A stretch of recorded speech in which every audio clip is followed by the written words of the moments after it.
ভৌগোলিক অবস্থানের কারণে প্রায় সারা বছরই প্রাকৃতিক নানা ঘাত প্রতিঘাতে বিপর্যস্ত থাকে বাংলাদেশ। নদীমাতৃক গাঙ্গেয় বদ্বীপের এই দেশের বিভিন্ন অঞ্চল প্রায় প্রতি বছরই বন্যার কবলে পড়ে। তার মধ্যে উল্লেখযোগ্য কয়েকটি ভয়াবহ বন্যা হয়েছে, যার ক্ষত এখনো মানুষের মনে গেঁথে আছে। আজ ইতিহাসের একটু পিছন দিকে যাব আর জানবো বাংলাদেশের ইতিহাসে দাগ কাটা সেই সকল ভয়ঙ্কর বন্যা সম্পর্কে। 1971 সালে পাকিস্তানের কাছ থেকে স্বাধীনতার পর বাংলাদেশের সবচেয়ে ভয়ঙ্কর বন্যা হিসেবে ধরা হয় 1974 সালের বন্যাকে।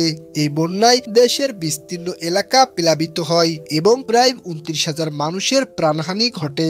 এমনকি এই বন্যার কারণেই 74 সালে দেশে ভয়াবহ দুর্ভিক্ষ হয়। এরপর 1988 সালের বন্যা ছিল বাংলাদেশের জন্য আর এক বিরাট দুর্যোগ। বিশেষ করে উত্তরাঞ্চলের জেলাগুলো ব্যাপকভাবে ক্ষতিগ্রস্ত হয়।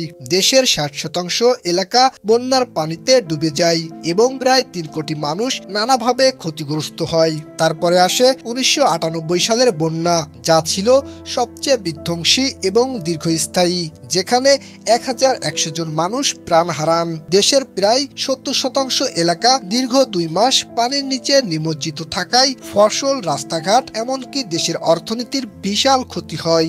2007 সালের বন্যায়ও দেশের প্রায় অর্ধেক অংশ প্লাবিত হয় এবং প্রায় 1000 জন মানুষের মৃত্যু ঘটে। হাজার হাজার পরিবার ও ফসলের ব্যাপক ক্ষয়ক্ষতি হয়। উল্লেখযোগ্য আরও একটি বন্যার মুখোমুখি হয় দেশবাসী 2017 সালে। এ বন্যাতে সিলেট, সুনামগঞ্জ সহ প্রায় 20টি জেলায় যে ভয়ঙ্কর রূপ দেখা গেছে তা বিগত 150 বছরের মধ্যে সবচেয়ে ভয়াবহ বলে মনে করা হয়।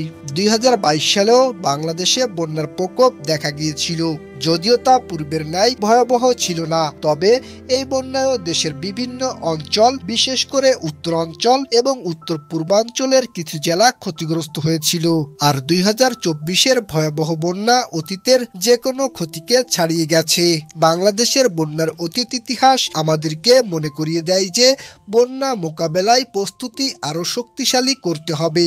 জলবায়ু পরিবর্তন ও অপরিকল্পিত নগরায়নের ফলে বন্যার তীব্রতা ও সংখ্যা আরো বাড়ছে, যা আমাদের জন্য নতুন চ্যালেঞ্জ।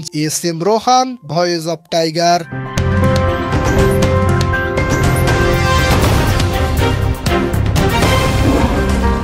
Voice of Tiger.